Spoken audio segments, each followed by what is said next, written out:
Hello world, I'm Chris Pirillo and you're tuned into another live broadcast. Today, September 21st, 2014. Let me first go ahead and thank the 939 Supernomies.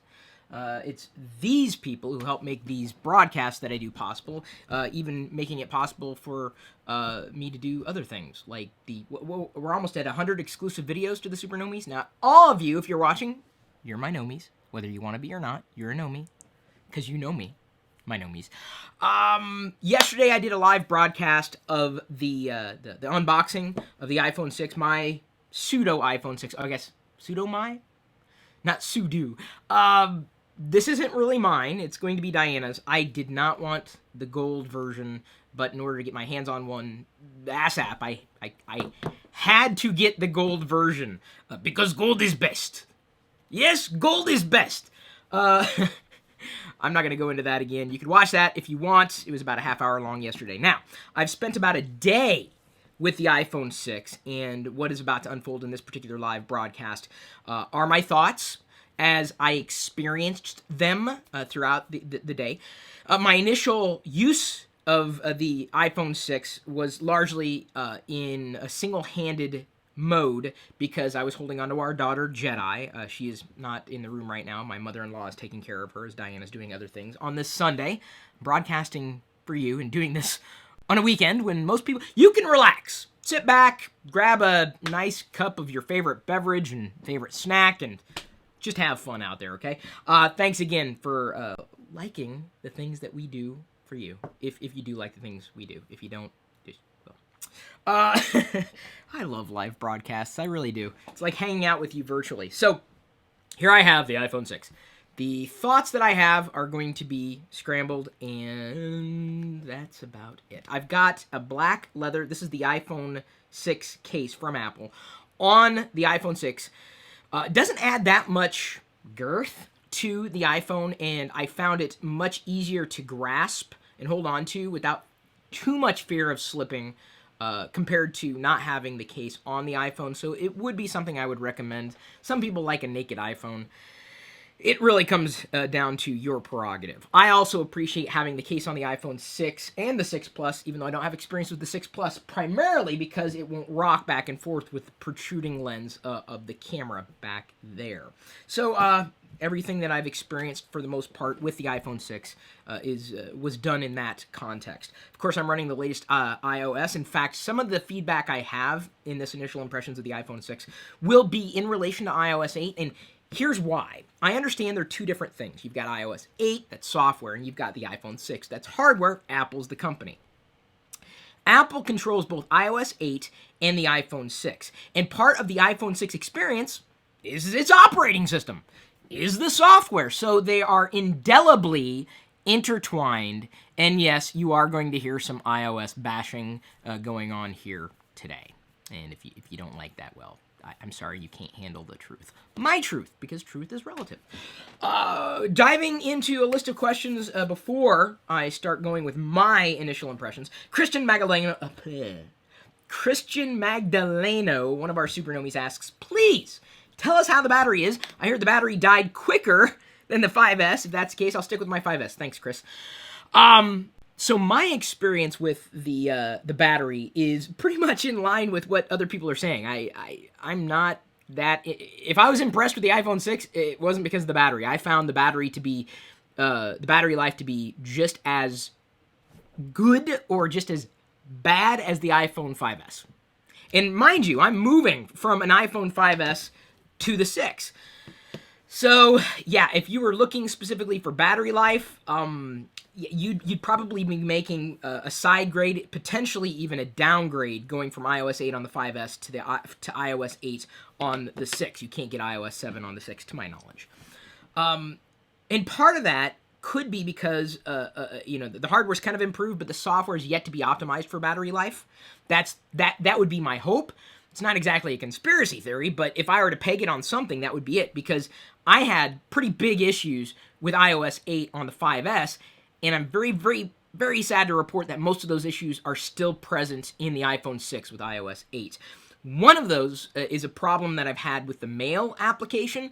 Even after resetting everything, and resetting up accounts is completely new, fresh accounts and everything.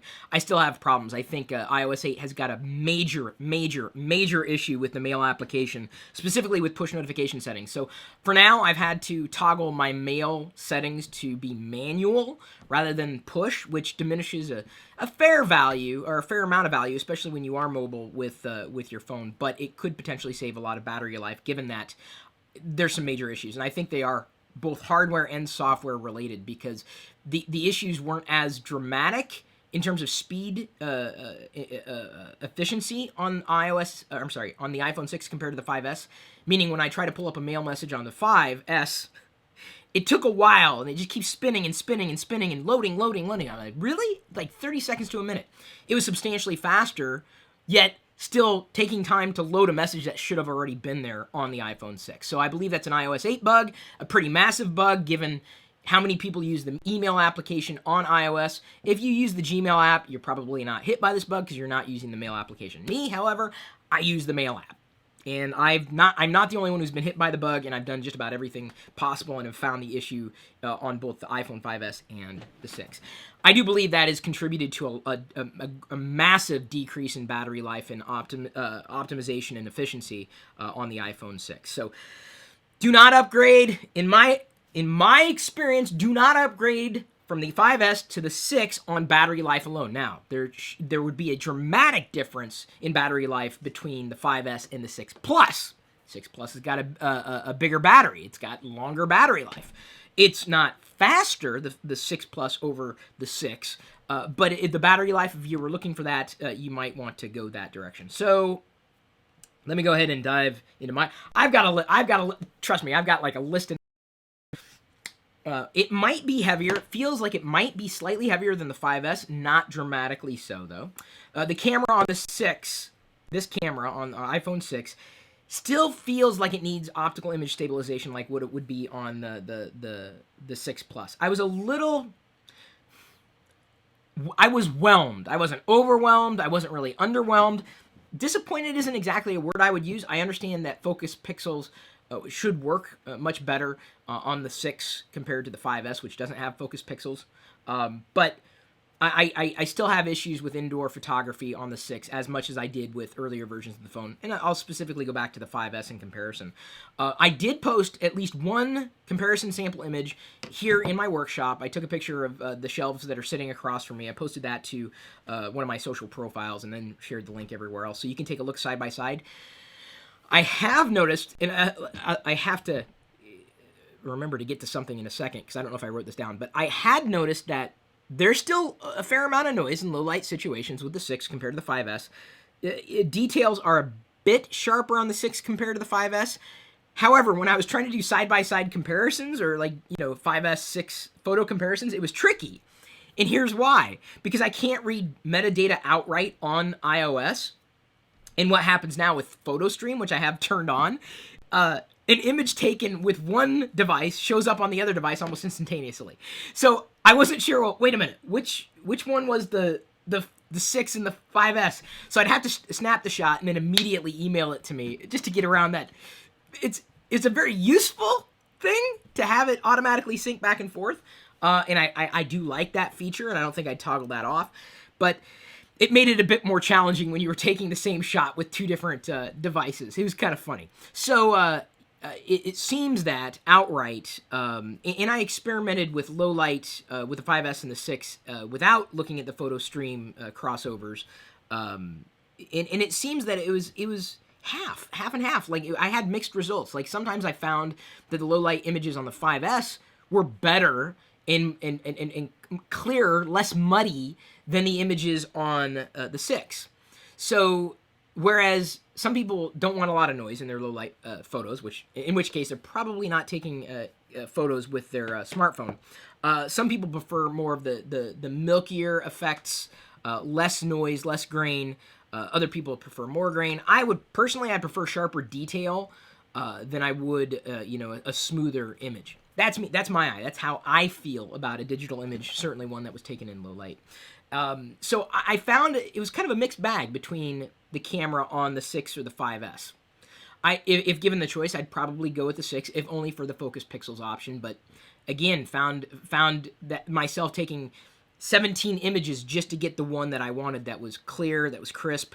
You know I could do a burst mode, but inevitably, you know, there's still some amount of shake, and this is a low light situation in this room as far as this camera is concerned. It would have been helped by optical image stabilization, and I would certainly hope that Apple would include that in a smaller screened iPhone in the future. That's one of my, if I had a something that doesn't upset me, but something that I think Apple, I wish they would have put on there, is the optical image stabilization, in which case the camera would have been substantially better. But it's not. The camera on the 6 is not substantially better than the 5S from my experience. So there we go. So now I've talked a bit about battery life not being amazing compared to the 5S, and the camera not necessarily being any more amazing than the camera on the 6 being more amazing than the 5S in my experiences. And if it is, it's slightly better. It's just ever so slightly, just an incremental change, but nothing earth-shattering. Beyond a couple of the features like the slow-mo capture of the 240 frames per second, which you wouldn't be able to get on the 5S, you would be able to get it on the 6. If that's a value for you, then of course that's a reason you'd want to upgrade. iOS 8 didn't need a reboot. And this is something I noticed on iOS 8. Didn't need a reboot after a SIM insertion. That was kind of nice. Of course, I've rebooted these devices several times over, just to get through testing. The single-handed typing feels different, but one of the things that I think I appreciate in the design of the iPhone 6 compared to the 5S, even though, and I'm not, here's the thing, every millimeter counts in a smartphone for me, and every experience I've had with an iPhone has had a really good single-handed experience. The iPhone 6 does not. The iPhone 6 has an okay single-handed experience. In fact, I was often reminded of using like a Samsung Galaxy S4 every time I would use the iPhone 6. If that's something you don't mind, okay, it's not a big deal, but it's a millimeters, but a huge difference in terms of usability. One of the things, however, I appreciated about the industrial design of the 6 are the rounded corners. You didn't, specifically the edges, the chamfered edges on the 5S, you don't necessarily have with the curved edges on the 6. And when you're operating it with a single hand, you kind of tuck part of this phone into your palm, or if you're left-handed, into this part of your palm, and you can usually get across the keyboard in a decent fashion. Of course, or you could double tap the Touch ID button to pull most of the software elements down to be able to reach them, apart from getting to Notification Center. But Apple's done with single-handed usage. I think that's the best way to put it. I found myself, if I do have two hands available, without thinking, I'm using two hands on the phone. But I also found myself doing the same thing, especially if I'm doing a lot of typing. I usually will type with two hands. I found it easier. Single-handed operation is easier when the phone is resting on something, like the chest. I'm in bed. I'm like checking Twitter, checking Facebook, checking all those things. I found that sometimes I would, to pick up the device, it's a bit of a stretch because it's, of course, taller, but I would often find myself trying to pick up the device and use it like this for whatever reason, in whatever application or need. I found myself in semi-awkward situations, or just pretty much stretched to my limits in being able to operate the iPhone 6 with a single hand. And I think in terms of usability, that's something that Apple's leaving behind, and it's pretty disappointing. There of course are trade-offs to that. Larger screen, but at that point, then I question, well, why would I go with the 6 over the 6 Plus? I'm finding I'm barely able to use the 6 with a single hand compared to the 5S, so I can only imagine how much more difficult it would be with the 6 Plus. I'm not upset about that. I think it's just something to keep in mind when going from a 5S or a traditional iPhone style model, which was single-handed, but barely, because of course you had a taller screen with the 5 and the 5S compared to earlier versions of the iPhone, but they're pretty much like getting rid of a single-handed usage. You could do it, just don't. I wouldn't consider that anymore, and unfortunately, Apple would be about the last company to offer something like that. So the rounded corners helped with single-hand usage. My typical single-handed need is usually with a keyboard, and I found myself being able to type okay, but luckily the predictive keyboard corrected a lot of the mistakes that I was making.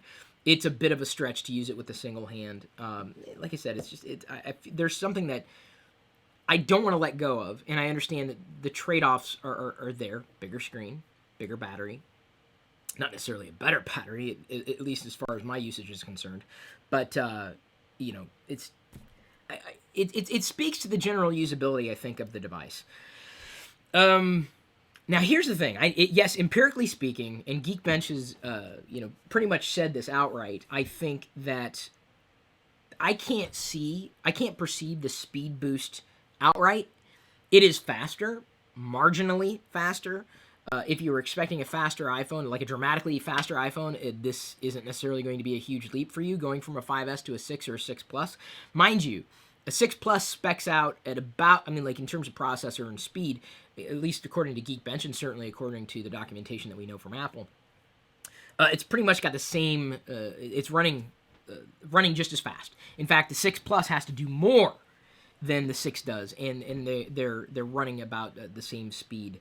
I couldn't see the speed differences immediately, or I could be hitting it's the law of diminishing returns. About the only thing that was faster, and I think I have this note further down the line. Touch ID was definitely faster. It was more responsive, but I think iOS. I would probably be inclined to blame iOS 8 or the lack of optimization with iOS 8 more so than the bump in the processor speed. But it wasn't like a 200% difference, 20%, if that. In terms of average day-to-day use, I couldn't figure. Sometimes it felt like the 5S was faster on iOS 8 than the 6 was. So it's just I couldn't see it. So this isn't a damning review of the iPhone 6. It's just I'm just telling you my experience with it has been, it's a new iPhone. The weather app. This is the one thing that I was looking forward to because I was having an issue with the weather app on iOS 8, some stuttery animation. And the same thing happened on the 6, which tells me that there's some software tweaking that needs to go on in the background with iOS 8 on every iOS device that it rolls out to. And the weather app is no exception to that. It still stutters in the list toggle animation, which is disappointing. It's a slightly richer sound from the speaker, not as tinny, but it's a slight difference between the iPhone 5S and the 6. I made a note here that I love the curved edges of the glass, like, specifically like the front part where it just kind of slopes off. Love that. It's just kind of, it's neat. I like that because as I'm twisting the device around, I get this it's a light reflecting up there, and it's like a little light goes pew, pew, pew, and there's no light on there, but it's just, I don't know. That's something about the design that I appreciate that I did not necessarily have, or no one really had with the iPhone 5S. The vibration alert seems different. In one point, when I was holding it, it seemed stronger in the hand, but on the desk, and it could be the fact that the vibration intensity is attenuated by using a case. It sounded different with the case on, of course. Sitting on the desk, and it's difficult for me to tell the difference between the vibrations on the 5S and the 6, but it does seem different. I don't know if different means better or worse, though, at this point. Oh! Here's something that's kind of neat. If you're someone, and I'm not, just to tell you where I stand or sit. If you're someone who wears sunglasses, you probably are wearing or might be wearing polarized lenses. And if you've ever looked at a screen through polarized lenses, you get this kind of weird rainbow effect. That isn't the case with the display on the iPhone 6 compared to the 5S. So if you wear sunglasses and you look at your screen a lot, that might be worth the upgrade for you because you don't have those artifacts with the 6's screen compared to earlier versions of the phone. So the screen works well, I should say, through polarized lenses. It looks, and when I did some initial, I thought I had written this down, but maybe I didn't. I thought I did. Maybe I'll get to it in a bit, but before I forget, okay, I guess I did. It looks bigger, and I think the 6 over the 6 Plus is the best choice for me right now. I mean, the screen just looks, it's bigger. I mean, I look at it, I'm like, whoa, it's bigger. It's definitely bigger. It doesn't, I mean, when I go back and forth between the 5S and the 6, it's not that I see a dramatic difference between the two, but I definitely see and perceive a difference. And that's something to note. If you wanted a bigger screen phone, then I think you'd be happier with the 6 over the 5S. That wasn't necessarily a value for me, though. Now, side by side with my iPhone 5S and my 6, it seemed that the 5S screen had a warmer white, or it was a warmer whiter tint to it. The 6 seemed closer to a white on a screen, or a better white to my eyes compared to going, again, side by side, looking at the 5S and the 6, I appreciated the white on the 6 screen more so than I did on my 5S. Just side by side, though. If I was just using it outright, I don't know if my eye would be able to pick it up or discern the difference in such a dramatic fashion. It was pretty different. It was not like yellow warm, but it was warm enough. It had a slight warm tint to it on the 5S compared to the 6. One of the things in terms of usability, I think it's pretty much been since the first iPhone. It's been so long. The power button's been at the top, and I can't tell you how many times I've gone to turn off the phone and I can't do it. It's muscle memory, and I think that plays into usability. Moving from one device to another. So it's going to take maybe another week's worth of average use to remember that the power button on the 6 is on the side. And for good reason. I think that it makes a better single-handed use or even double-handed use. You don't have to reach to the top of the phone for anything, really, at this point in time. So that is, I think, a nice adjustment. It's just going to take a while for me to get over or remap that muscle memory to remember that the power button is on the side with the iPhone. I prefer the feel of the iPhone 6 over the 5 or the 5S. Now, even though it's bigger, and that's something that does perturb me, it really does. I think I prefer the overall feel in my hand, like how it feels in my hands. I'm not talking specifically about the size so much, just the design of it, more so than the 5S. I never really liked, or I never appreciated the sharper edges of earlier phones, like the from the 4 to the 4S to the 5 to the 5S. I never really liked, it was okay. It worked. It was like, okay, kind of neat. It's designed well, but I appreciate a more rounded corner or rounded sides on the 6 comparatively. So I think feel in the hands feels better. So I almost want to combine the size of the 5S with the feel of the 6. Does that make sense? Hopefully it makes some amount of sense. Well, it makes sense to me. Though, so some people have had issue with the design of the antenna bands on the various colors, the 6 and the 6 Plus. Those don't bother me. That's not something I'm like, oh, okay, cool. I don't. It doesn't look bad to me. It looks bad to some. It just didn't. I just wanted to point out that it didn't necessarily bother me. I did notice some jumpiness in nav, waiting for some animations to finish in various points, as well as it's a potential that there are background tasks that are pulling or siphoning away CPU, maybe even network tasks. Some of the usage, some of my usage was primarily being done while other things were happening in the background, and I found the same issues with the iPhone 5S. This could very well be, and I will boil it down to, an iOS 8 shortcoming that may or may not be addressed. I'm not going to hold my breath in terms of what Apple's going to do with iOS. I've got some thoughts further down the list, but I just wanted to say I did notice some random jumpiness in navigation that should not have been there outright, and I'm blaming iOS 8, more so than the phone. But I found it just as bad, like a jumpy, like herky jerk. I'm like, whoa, I'm like, what is this? I'm like, that to me, that jerkiness was introduced, a lot of that stutter was introduced with iOS 7, and it's still there in iOS 8. To me, it's beyond excusable. So I had an issue with, and I don't know if this is iOS 8 or the screen size or the lack of optimization with the iPhone 6, but the wallpaper that I was using when I tilt the phone around, the parallax would like shove the dock background, you've got a background on the dock, it would like move it around, and I'm like, whoa, it's a bug.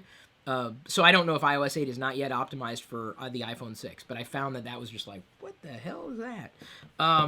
Changing the wallpaper seems to have mitigated it, and that was the only. If I see it pop up again, I'd imagine it's going to be. I'd hope it would be addressed at some point in the future, but again, it just speaks to a lot of the slop that I found still quite present in iOS 8. I like that it's the status bar is less cramped because you've got a smaller font by default in the iPhone 6, unless you're using an app that has not yet been optimized for that screen. I think using an app that's not yet optimized for this screen size, for example, Tweetbot. you'll notice that the status bar gets bigger, and that's the telltale sign that you're using an unoptimized app that might have been built for a 5 or a 5S screen. It's just kind of, it's blown up a bit. It still works, but it's just like, oh, okay, this app definitely needs to be updated. That's your telltale sign, is that the font gets bigger in the status bar on an unoptimized app.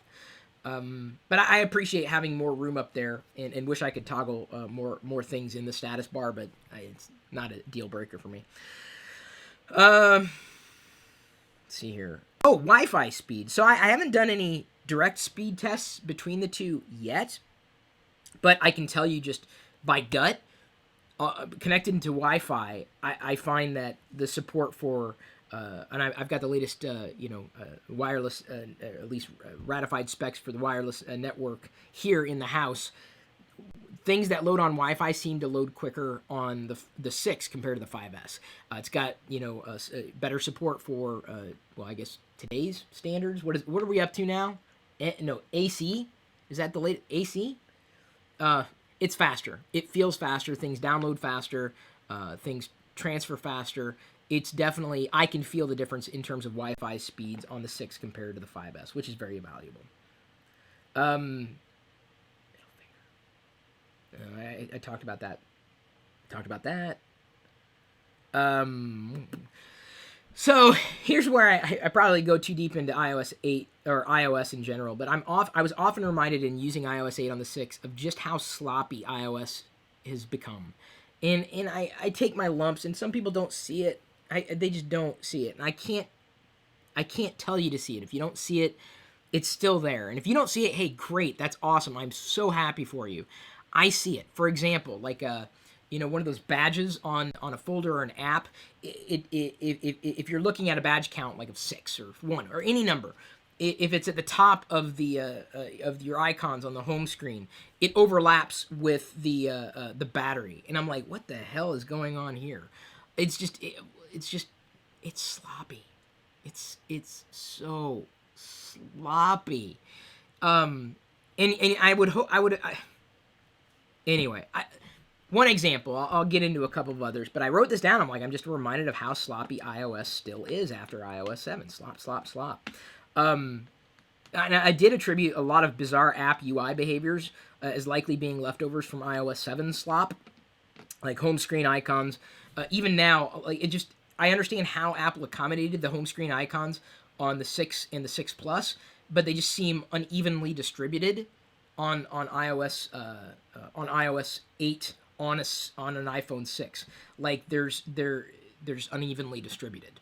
Like it seems like I'm looking at a column, but there's a discrepancy of why does it seem, it just seems uneven to me. And it just could be the way the elements are placed and the padding around each element that just seems not optimized for me, from my perspective, from my view.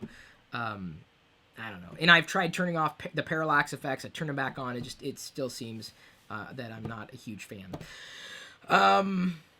At this point, and this really speaks to iOS in general, I really hope they scrap the ethos of iOS 7 and 8 with iOS 9. I'm praying for it. I don't want to wait for iOS 14 before they reboot the ethos. I'm just not... I'm whelmed. I don't think they worked to patch a lot of the oversights of iOS 7. They worked to address some of the issues with 7.1, but they didn't go far enough. I would expect this from a startup.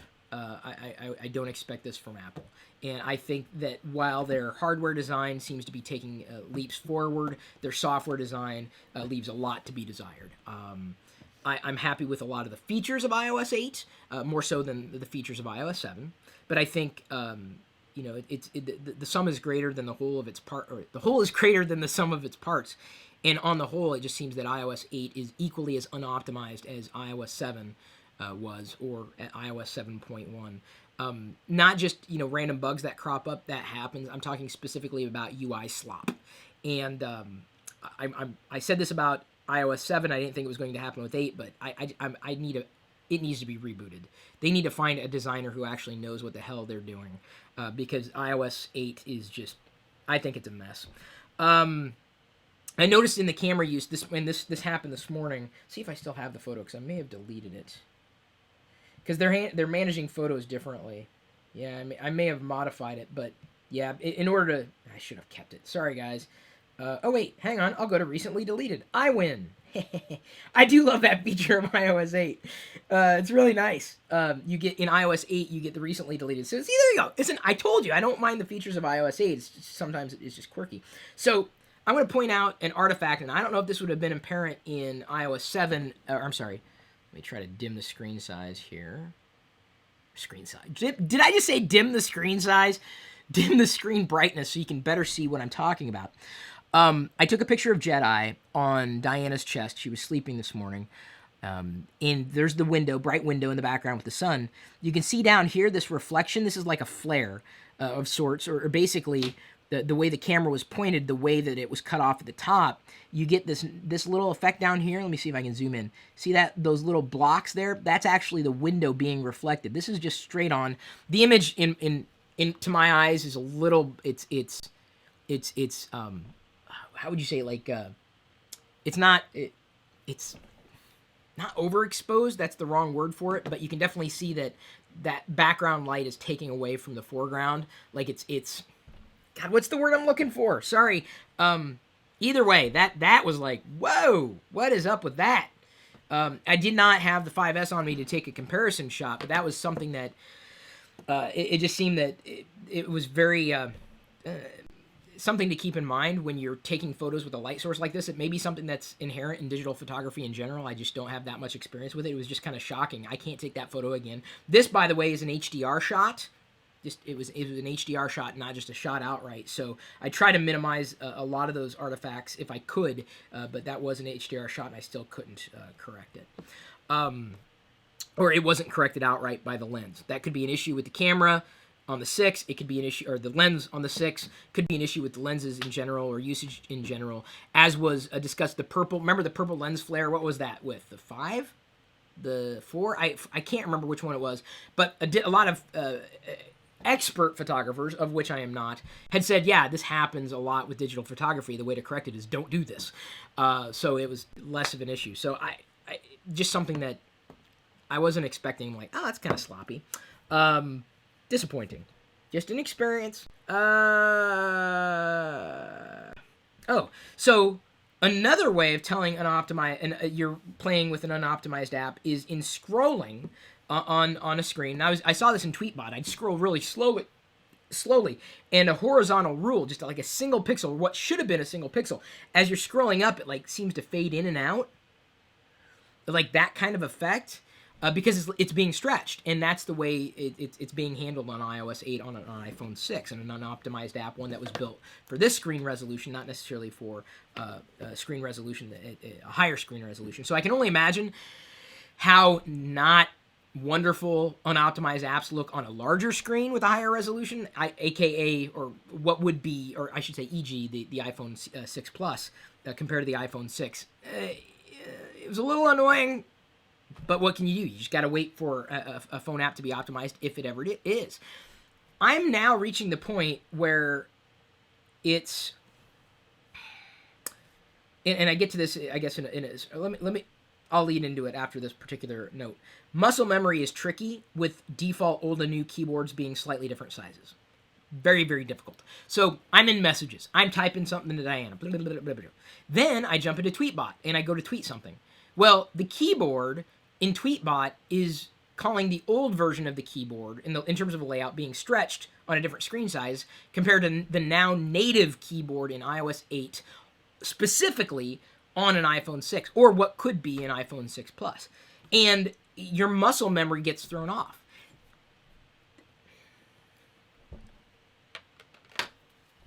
If anything's going to get me to drop an old app, this is it. If app developers don't update their apps, I'm going to, like, in terms of that kind of usability, they're going to get wiped out. Because this isn't, you can see, I'm frustrated when I take off my glasses, and wipe my eyes.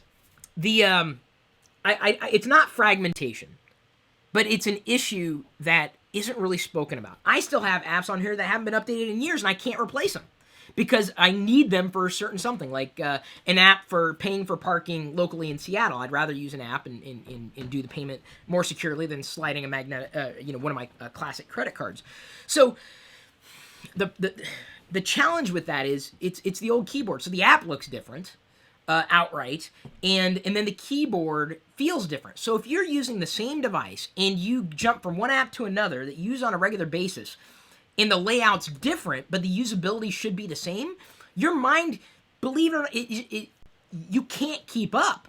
And so a mix between those older apps, and not really that much older apps, which likely, if the developers are still active, are going to be updated. If you use them on a regular basis, you need them to update to be optimized for the screen that you're running on. This is probably one of the reasons why I would not say, yes, rush out and get an iPhone 6 or a 6 Plus. Because I just feel like some of that usability, again, the sum is greater than God, I always screw this up. The whole is greater than the sum of its parts. So it adds up. And that's just another usability bugaboo that I can't, I gotta wait for the apps to be updated. I would say, if you want to wait for the apps to be updated. Wait for iOS to, remove a pretty massive amount of slop.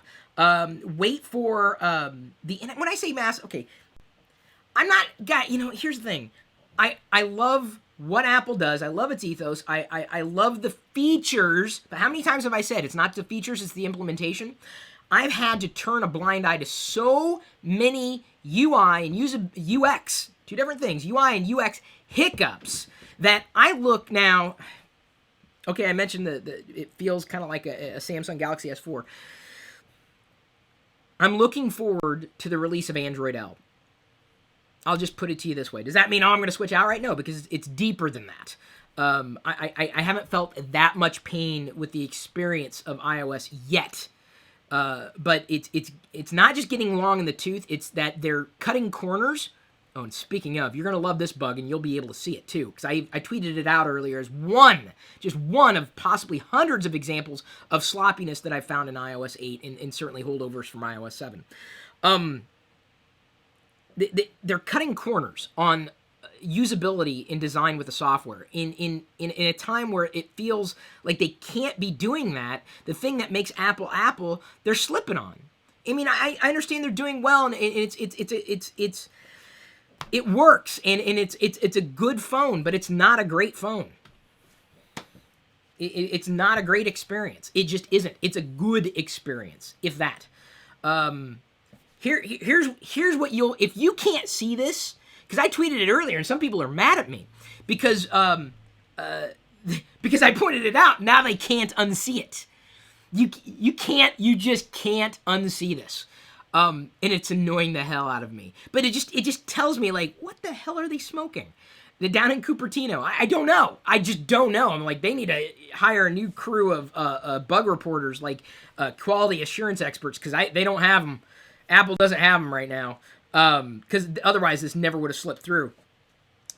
You're going to love this. And if you don't want to unsee this, or if you want to, you can't unsee this. You got your folders on your home screen, right?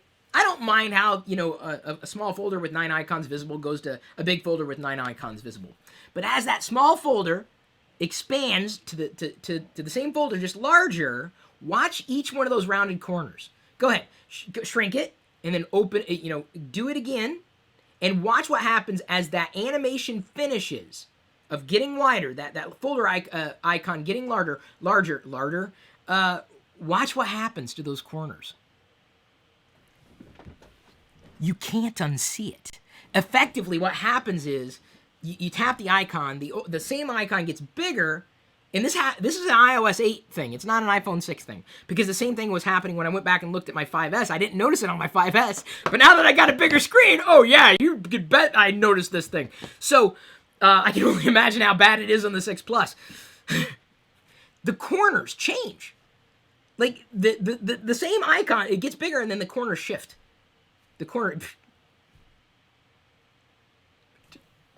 Some people are like, I don't see it. If you don't see it, you are so lucky. And some people are like, how the hell did you see that, Chris? You have no idea how many slipped details I've seen, which is making it so much more frustrating to talk to people because they're like, well, I don't have that problem. I'm like, you do. You just don't perceive it as an issue. I see those things. And when you see those things, you can't unsee those things. And iOS 7 and 8 are replete with them. And if there's an Achilles heel of the iPhone 6 I'm telling you, is its software, which is the biggest value you have going for Apple, is that Apple controls the software and the hardware and the OS. Everything, stem to stern. They have no excuse. Little nerd rage there. Apple's not listening to me. I guarantee they're not listening. They don't care. They don't care what I say. I'm just telling you. I really don't know what the hell they're thinking. I really don't. And I don't know why more of the people that Apple does listen to aren't taking them to task. I don't know why. Why aren't they holding them responsible? Why? I'll hold them responsible. iOS 8 is probably right now the biggest Achilles heel of the iPhone 6. It is an upgrade, certainly. It is an upgrade by just about every definition, or every part of the as defined. Going from a 5S to a 6, but there's so many trade-offs, not just with usability, but the overall experience. And maybe in another week I'll feel different. Maybe in another month I'll feel different. But the moment, and I notice this about some people, they say, hopefully I'll grow to like it. The moment you say something like that, either your heart or your mind, they're telling you something. They're telling you don't like it, but you can't necessarily figure out why. Or you have to figure out how to use it differently because it is a different device. For features, I think iOS 8 does well. In terms of implementation, C-. And unfortunately, you're only as strong as as far as I'm concerned, you're only as strong as your weakest link. Am I happy? I don't know yet. It's very difficult to move past one of the biggest values that I've seen with the iPhone to this point, and that is single-handed use. I think apps need to be updated. I think Apple needs to do a fantastically better job with iOS. I just got to figure out how to work it in a way that I never had a problem with it before. Now that I've got a kid, I seriously, my primary usage yesterday was using it with one hand, and it worked. But inevitably, I found in bed this morning when I had two hands available, I found myself, even though I could use one hand, I was still clumsy with the device. It felt clumsy with one hand. I could use it if need be, but I felt much more comfortable using the 6 with two hands than I did one. At which point, I wonder, why didn't I get the 6 Plus? Because if I got to use two hands anyway, well, okay, I'll give all the big phones this. Yeah, I'm trying to make lemonade out of lemons here. I'd imagine there'd be far less distracted driving because you can't handle this device with one hand as easily as you can the old iPhone. Try managing a tab. You wouldn't. So you're not. Okay, I don't even want to mess with it. Hey Siri. At least you can say something like that if it's plugged in and charging in your car, and then talk to it and get whatever you might need through Bluetooth or hands-free. But anyway, it's just it's interesting to me. It may curb distracted driving incidents because you can't effectively use the phone with one hand as well as you could earlier iPhones. Lemonade out of lemons. Lemonade out of lemons. I take so many lumps. People got mad at me when I said the same thing as about Vista. I am not saying iOS 7 and iOS 8 are Vista at all. Not by a long shot. But I think Apple's making some compromises in places where it should not be making compromises right now. And I'm praying. Yeah, I don't pray a lot. I'm praying for an ethos reboot with iOS 9. If not 9, then 10. Please, please, please give me a UI reboot with iOS 9 or 10. 10. I'll give you 10. Whoever's listening up there. Or wherever you are. for you. I'm not you. This is not your phone. You may have the same one though. Those are just some random thoughts. I'll be sure to put them in the video's description. I'm sure many people agree. I'm sure many people disagree. Wait, what's this here? I'm on 4220. What?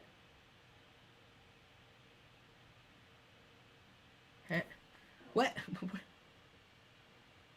Hang on. I'm looking at. Oh, did someone take a? You guys are timestamping in the live video feed. I'm looking at the comments, going, "What are you talking about?" 4220. Was that when I nerd raged? Some people can't see the folder thing. No, it's so easy to see. It is so easy to see. Now, someone asks, Carbaro the 66 Quality Gamer asks, what is ethos? Ethos is that feel. Ethos is that the design language. Ethos is that the structure around which everything is presented. So, like, you could look at iOS 6 and look at something like, this is okay, this seems like everything belongs. Then you look at iOS 7, and the elements are kind of there in the same position, but it feels different, and it looks different. That's the ethos. And from everything I've seen, without going hands-on, with Android L, it seems that they've taken a step in the right direction, and it looks to be a cleaner execution on a design ethos and design language for Android or anything than I think what Apple did by moving from iOS 6 to 7. And whereas we in the industry discuss fragmentation with Android and devices and platforms, I think a different type of fragmentation is happening with iOS. And it's made even more dramatic with each iteration of hardware. You have old apps that were designed for the classic iPhone screen. You have newer apps designed for the iPhone 5 or 5S screen. And now you have even newer apps designed for the 6 and the 6 Plus screen. And they scale differently. And each one of those has a different amount of usability and design inherent. And that creates a different kind of fragmentation. And something that I don't know if Apple could do a better job with addressing that. I think that's largely the responsibility of the app developer. So if you've got an app that you love, and by the way, the outliers to these the issues with scaling, the outliers are usually the games, because games run full screen. You don't need to worry about optimization and keyboard stuff, but any kind of input driven like specifically something that uses the keyboard, you want to maximize the screen real estate, and it feels like I'm waiting for some apps to be updated, I guess.